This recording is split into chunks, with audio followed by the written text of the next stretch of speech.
Bonjour mesdames et messieurs et bienvenue dans un nouveau FPL Show. On est toujours un peu en mode international, mais il va vite falloir se reconcentrer sur la fin du championnat. Parce que oui, il ne reste que 2 petits matchs pour faire la différence. Alors, avant de lancer le sprint final, revenons sur les joueurs qui ont fait la différence avec leur pays, mais surtout qui pourraient être décisifs en club.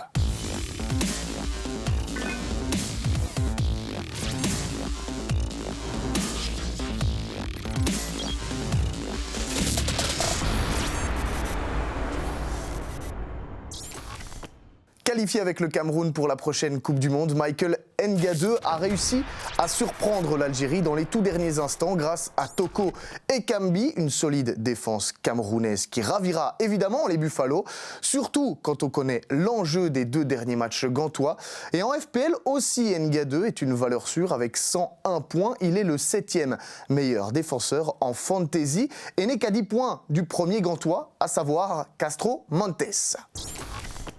On aurait pu vous parler de Buchanan, mais à Bruges, c'est surtout Hans Vanaken qui s'est mis en avant avec les Diables Rouges. 2 matchs, 2 buts, 2 têtes et le 2e du classement. Espère pouvoir compter évidemment sur Hans Vanaken pour la dernière ligne droite. Avec son dernier but contre Genk, le capitaine des Blauenzwart est plus que jamais l'homme en forme de cette fin de saison et est dans le top 5 des meilleurs milieux de fantasy. 11 millions, c'est un peu cher, sauf peut-être quand on parle du magicien Hans.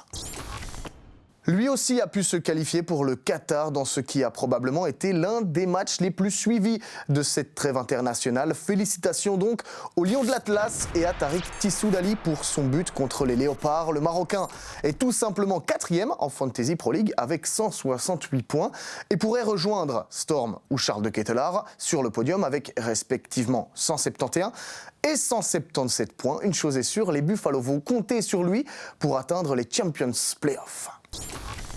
Et enfin, la belle histoire de la semaine nous vient encore de l'Union Saint-Gilloise. Évidemment, une sélection hybride des Diables Rouges. Et c'est donc Sibe van der Heyden qui sourit 90 minutes et une première cape contre le Burkina Faso à Anderlecht. De quoi se rebooster avant d'entamer les playoffs. L'Union y est déjà, mais avec combien de points d'avance ? Encore félicitations donc à Sibe et à tous les autres joueurs qui ont pu représenter leur pays. Dites-nous d'ailleurs quels sont les internationaux qui composent votre équipe dans les commentaires. Mais surtout, bonne chance pour ce week-end et à la semaine prochaine. Ciao !